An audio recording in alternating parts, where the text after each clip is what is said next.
Hello everyone. Welcome to the January 3rd, 2016 edition of the Astrology News Report. I'm your intrepid host, Ron Berger. In this segment, we'll take a look at the upcoming planetary patterns and predictions. What's on the celestial agenda for January 3rd to January 10th and beyond. As it happens, it's a busy week in the Zodiac, with several celestial events in the works. First up, on Tuesday, January 5th, Mercury begins its first retrograde period of 2016. The planet of communications, rational thinking, ideas, and reasons will be backwards in the heavens for the next 3 weeks.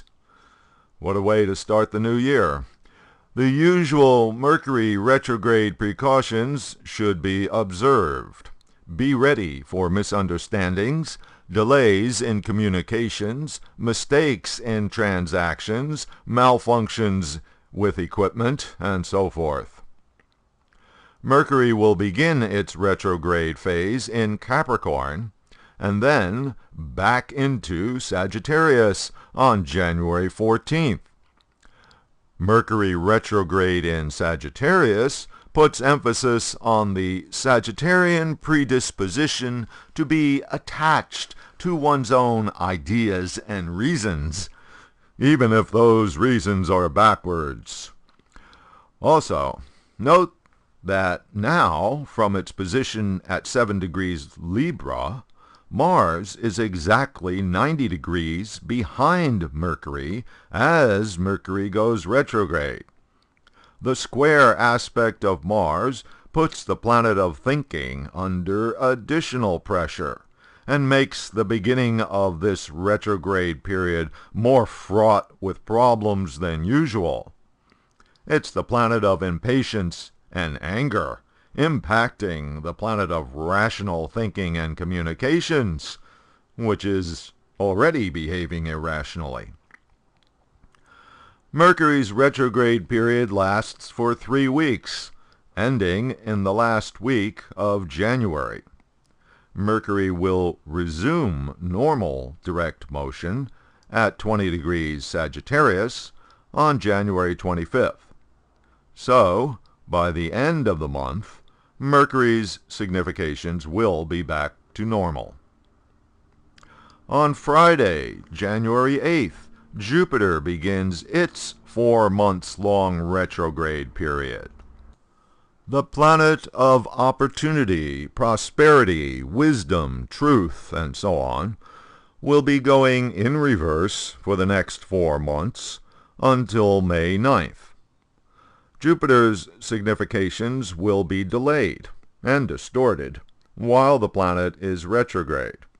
Jupiter retrograde is the planet of wisdom going back over the past.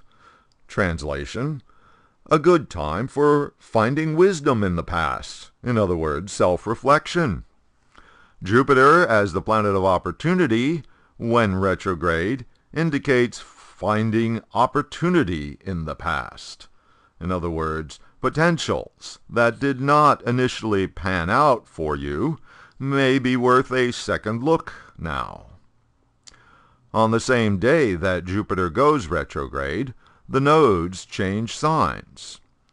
Rahu enters Leo, which puts it in direct contact with the newly retrograde Jupiter. This puts further stress on Jupiter, since Rahu, as an eclipse point, can obscure any planet in conjunction, and thus adds even more distortion to the already distorted significations of retrograde Jupiter. Another item that is in progress this week is the conjunction of Venus and Saturn. The 2 planets can be seen together in the east before sunrise. Venus is very bright and obvious. Saturn appears much dimmer. The planet of love, agreement, values, and so forth, teams up with the planet of harsh reality, obligations, restriction, and discipline. The exact conjunction is at the end of the week on Friday, January 8th, at 17 degrees Scorpio. Venus significations tend to suffer from this combination. Love is restricted, or at best, serious.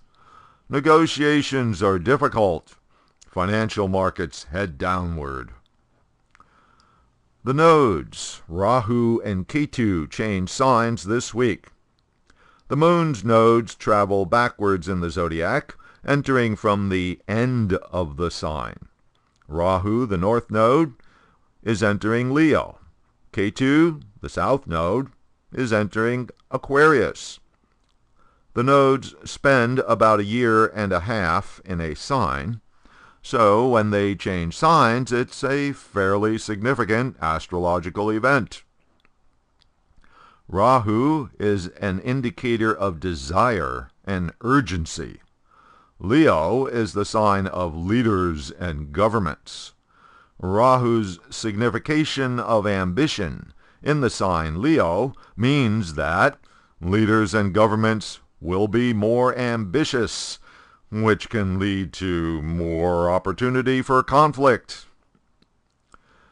Ketu, meanwhile, going into Aquarius, is in the sign of social revolutionaries, which emphasizes social idealism during the very year that the United States is having national elections.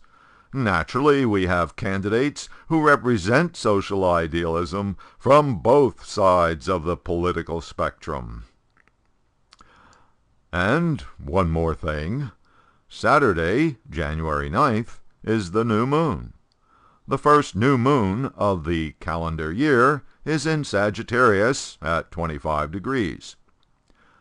This new moon is close to Pluto, the planet of total destruction and regeneration. The new moon is born at the time of the month when there are a couple of rather intense conjunctions, along with a retrograde Mercury. So, this will carry the energy through the lunar month.